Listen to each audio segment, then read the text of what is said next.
In this presentation, we will learn more about the park's efforts to increase open water and edge habitats in the marsh through removal of invasive floating cattail mats and invasive Phragmites. So I'd like to welcome Andrew and Tarra up to the stage. Thanks again, Belinda, for introducing us. As mentioned, my name is Andrew Laforet. I'm the Resource Conservation Project Coordinator for Point Pelee National Park, and I'm joined by Tarra Degazio, who's the Resource Conservation Officer and the Impact Assessment Officer for this project. So we're just going to talk to you a little bit about the work that we're doing at Point Pelee National Park in removing aquatic invasive species. Before I do begin, though, I would just like to acknowledge that we are presenting from the traditional territory of the Three Fires Confederacy of First Nations, comprised of the Ojibwa, the Odawa, and the Potawatomi. Specifically, this is the home of Caldwell First Nation and part of the House of Walpole Island First Nation. We acknowledge the caregivers of this land and all the moccasins that have traveled it over time. So we'll dive into the presentation now. I'm going to talk to you about some of the quick facts about Point Pelee National Park's marsh habitat in particular. So for starters, it's the park's largest habitat. It's roughly 2/3 of the entire park, so about 10 square kilometers of our park is marsh habitat. It was actually historically twice the size. So outside of the park, just north of the park, it was actually much larger, and it went up to, if you're familiar with the area at all, up to where Hillman Marsh is. That land that area has since been drained and turned into agriculture. So it is about half the size as it used to be. It is our most biodiverse habitat in the park, so it actually supports no less than 19 species at risk. It's designated as a Ramsar wetland of international significance, and it was historically used by Indigenous peoples as a source of food and a portage route. So that's a little bit of information about the marsh to get us started, and I'll pass it over to Tarra. Thanks, Andrew. So as Andrew mentioned, the northern area of the park was drained for agriculture. So there are a few challenges that are facing the marsh habitat. One of them is the agriculture that's north of the park, which can also contribute to nutrient input into the marsh. And also with hardened shorelines and erosion occurring on Lake Erie and along the edges of the marsh, and water level variations, we have water quality disintegrating in the park as well, though that has recently been improved by a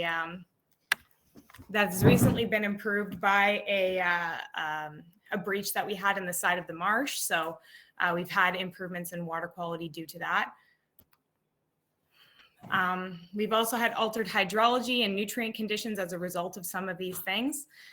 And that has resulted in expansion of invasive species such as invasive Phragmites and invasive cattail. So there's invasive Phragmites here in the picture on the right and cattail on the left, which is a hybrid cattail here that we're showing. So this results in a loss of open water and a loss of edge habitat as well.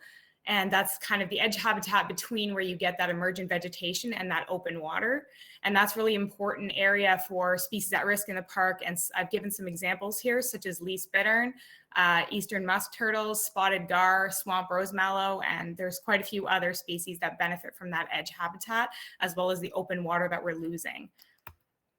So this kind of displays over time from 1959 all the way to 2010, some of the decreases we've seen in open water. So the blue in this image represents those open water areas, and you can see a lot of the smaller kind of nook and cranny areas that would have been really good for species at risk, and all the species that I mentioned that like that kind of emergent and edge habitat. A lot of it has disappeared over time due to the infilling of the cattails. And after the infilling of the cattails, we've seen Phragmites kind of come and start to take over the areas where the cattails have infilled. So yeah, that's kind of a loss we've been experiencing, which can also result in a loss of species in those areas. So I'm going to pass it back over to Andrew to talk about project goals. For sure. Thanks, Tarra. So as Tarra mentioned, those are some of the challenges we're facing.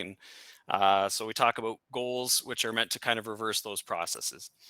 So first of all, you can see on the map on the right, we have divided the marsh habitat into these different management areas. You can see A, B, C, D, E, and F. So those goals are going to be targeting specific parts of those management areas. For example, we're looking to remove 150 square meters of Phragmites in management area E, which is that really thin strip just along the eastern border of the park. We're also looking at removal a hectare or 10,000 square meters of Phragmites in management area C, which is at the very bottom, the southernmost corner of the marsh. We're looking at removing a total of 4 hectares of floating Phragmites in areas D and F, in the more northern, more central areas of the marsh there. We want to increase the edge habitat that Tarra was talking about as well to 3,000 meters, so create a lot more edge habitat. And then, of course, we want to increase the open water habitat as well by 8 hectares. In addition to that, we want to complete a turtle population survey. We're looking at improved visitor experience, such as exhibits, tours, canoe routes, etc. So making sure that our visitors do benefit from this as well. We're in the process of developing a marsh conservation plan.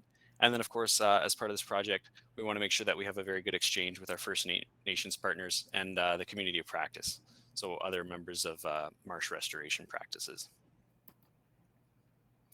So we'll look at what we've accomplished so far within this project. Going back to 2020, we treated roughly 2,500 square meters of Phragmites with herbicide. We cut roughly 7,500 square meters underwater to drown using hedge trimmers, and we created 48 piles of Phragmites as a result of that. And to help reduce the biomass, we actually did burn the piles out in this was all taking place in management area C for the most part. There was a little bit in management area E as well, but the bulk of our work was done down in that southern corner, as I mentioned. And you can see in these images on the right, hopefully it's big enough on your screen. You're basically looking at a wall of Phragmites is what we were approaching. And then as the season went on, you can see you're left with these great big piles of Phragmites. You can see a lot more open water at least. And then finally in the last image, that's after the burning. So we reduced all that biomass, and it's a complete difference from where we started. And so we'll look at 2021. So jumping up to this year, last year now, I guess. So the retreatment of the 2020 areas. So we went through, of course, there was some regrowth of Phragmites in the areas that we had previously treated. Luckily, it wasn't too heavy, so we were able to move through there fairly quickly. In addition to that, we treated roughly 2,250 square meters with herbicide on land. We treated roughly 4,000 square meters using the underwater cut to drown method using hedge trimmers. And we created an additional 39 piles, which we then burned later on. And you can see that area. This is actually the same area that we were looking at in the previous slide. So there was a little bit of regrowth you can see in the upper slide or the upper image there. And that lower image is actually the most recent. So you can see that we actually did have some sand blow in and cover up some of the dead Phragmites stalks. But the regrowth for the most part has really gone down, and we've seen an incredible amount of change just in that area. So it was a very, very successful bit of effort that went into that management area. And so to speak specifically about the results, I'm going to pass back to Tarra. Thanks, Andrew. So speaking specifically to more management area C, we had 5 plots, which is a very minimal number of plots established in that area with the help of Janice Gilbert. And you can see in this graph from 2020 to 2021, and hopefully your screen is larger so that you can see this, but there is a significant decrease in percent coverage of Phragmites from 2020 to 2021 in the aquatic sites where we used a hedge trimmer to cut below water. This wasn't really too much of a surprise to us because we had done work in other areas of the park where we had done cutting to drown below water, and we have done previously herbicide on land.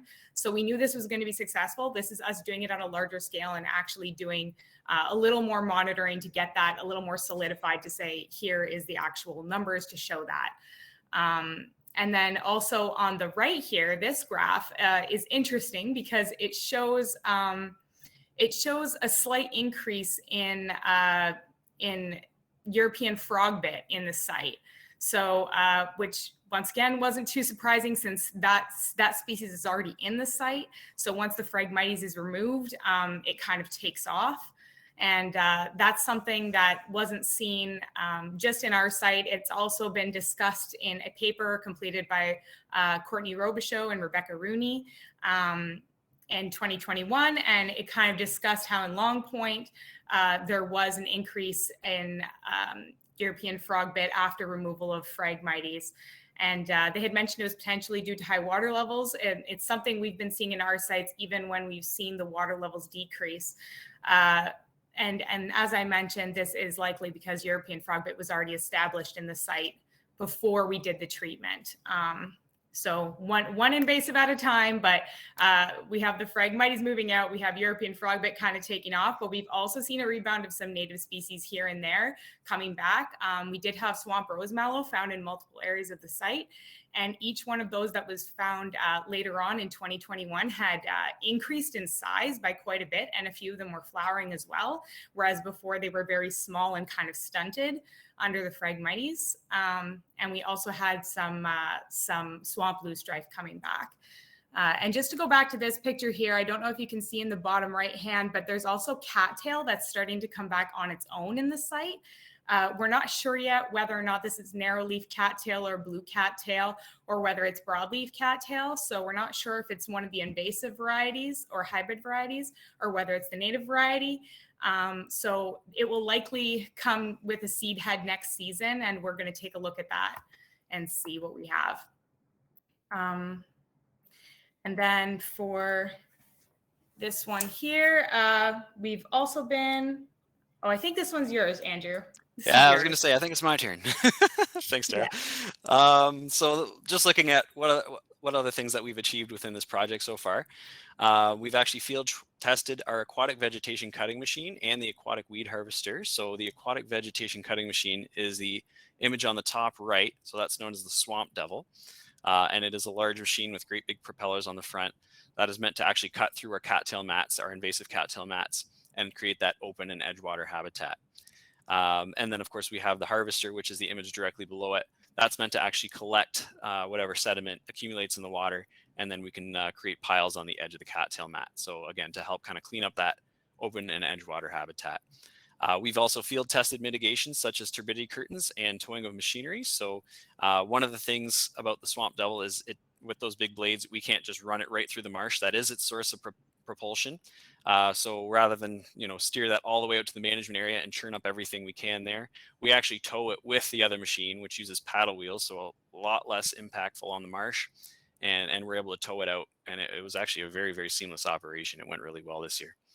And then, of course, the turbidity curtains you can see on the left, and you can see how effective they are. We do have some sort of loose debris kind of floating in the water there, and the turbidity curtains are kind of keeping it within that management area, so preventing it from spreading out into the rest of the marsh habitat there. So yeah, a lot of great success just with preliminary work with these machines so far, and we're excited to get these going in the next year. So I'll pass it back to Tarra now. So just discussing some preliminary results from the cattail mat removal, and this is over in more of the open water area, more in kind of West Cranberry, if you know the park. But we had removed 424 meters squared of invasive cattail mat. So this was us testing to see how well the machinery was working. We had about 16 hours of working with the aquatic vegetation cutter. So that's the Swamp Devil. And we achieved a depth of about 1 meter in those areas that we had conducted work. So in the top image, you can see there's kind of a curve around the right-hand side of a channel that was created by the Swamp Devil, and it's on the other side of the little bank that it created in that image. And then on the lower image, you can see this is the new channel that was created by the aquatic vegetation cutter. So we have widths ranging from 6 to 11 meters, which is a pretty good width that we would want for those channels. We want to think about the ingrowth that's going to happen with those invasive cattails right along the edges as well. So it'll be good for us to kind of create a buffer zone for that to reduce the amount of times we have to go in to maintain the areas, and because that will cause continual disturbance of fauna that are trying to establish in those areas. We've already seen signs of use by fauna in those areas, and we've only conducted work this year. So we've seen snapping turtle in there. We've seen white-tailed deer prints out in the site, and this is way out in the marsh. Various frog species that are using the site. We've seen northern water snakes that are basking along the edges, spotted sandpipers that are looking for food along the mudflats on the edges, and great blue herons that have also been hanging out along the mudflats on the edges. So that's good, and we'll see what we get on some of the ARUs that we have deployed next season when we get a little bit farther. It'll be interesting to see the differences in those findings. And this is yours, Andrew. Perfect. Thanks, Tarra. It is. So just looking at some of the other things to come within this project, we're going to be using the aquatic vegetation cutting machine and harvesting to clear 4 hectares of floating Phragmites. We're going to be continuing clearing treatment by hand in management area C. We're going to be moving forward with those visitor experience elements that I mentioned before, so including new interpretive panels, updated interpretive programs, web pages, online video, which I think we already have an online video somewhere, and public events, depending on, of course, COVID-19 restrictions, and exhibits as well. And then, of course, we're going to continue with our partner engagement and knowledge sharing throughout this project. We want to make sure that whatever lessons that we can learn from this, we can share with others, and make sure, of course, that we're taking in the traditional knowledge and the other lessons that our partners are learning along the way. So for related ongoing work with the project, we're also conducting American water willow surveys, which are a species at risk in the park. You can see in the bottom left-hand corner, we're using quadrants to kind of measure those out and see how they're doing in the park. We found quite a few more in the park than we anticipated, not to do with the project, just a point of interest. Water quality monitoring we're conducting in the park, and that ties into some of our impact assessment monitoring to make sure that the water quality stays good and that our project isn't having impacts on the overall water quality in areas that are near to our points of access. We're also doing vegetation plot monitoring, as you've seen. ARUs are deployed in the areas. We have yet to do comparatives to see what the differences will be after. So hopefully next year we might be able to see some of those differences after we've collected data in that year. And we are also doing identification of native Phragmites stands in the park. So anytime we're seeing something that shows characteristics of native Phragmites, such as fungal spots that are very distinguishable, or pink and purple on the bottoms of the stems, very green as opposed to bluish green stems, then we start to take samples if we can, if it's an area we're concerned about or an area that might be getting impacted by restoration, and we send it off for genetic testing. And that species is Phragmites australis subspecies americanus. And we do have some stands that have been confirmed in the park. So this is just the reference that we had mentioned. And we want to thank you for having us to present. And we have our contact information here. We also want to thank the Marsh Community of Practice for all the help that everyone's given us. Janice Gilbert is part of that. If you have an interest in being informed about some of the ongoing project elements that are happening, feel free to drop a line to myself or Andrew. We do have a couple of questions in the Q&A. You find the regrowth different between mechanical and chemical removal methods? So we do have some plots that were established that will be monitored next season when it comes to the chemical methods. And those were only done on land. We have seen that generally it's successful, but we haven't actually had the plots to determine the actual number differences decrease-wise. So for us, it's just a matter of, is the frag in the water? Is the frag on land? If the frag is on land, then it's going to be treated with herbicide. If it's in the water, then it's going to be treated by cutting underwater. We do have, like I said, we do have plots on land. So next season, we should be able to see that difference in the actual reduction of number of frag on the land plots. What herbicide did you use for the application? If you used glyphosate to 2020 imazapar in 2021, did you notice any large difference in impact to non-targeted vegetation? Yeah, so we were using a glyphosate-based herbicide. We were using Roundup Weathermax, and that's the reason why we can only use it on land. And we haven't seen effects on native species using that. Having said that, we didn't have plots set up, but we did notice that we would see kind of informally, we would be reporting whenever we were doing Phragmites treatment in other areas previous to this project. We did notice that there was regrowth of native species almost immediately the next year, sometimes even later in the same season. So we did have on land some white sweet clover that was coming in, but once again, that depends on what's in the seed bank. So it depends on the area that we're in, but we have seen some native species rebound in those areas. Awesome. Well, that's a really great project, and it's really interesting to get an update.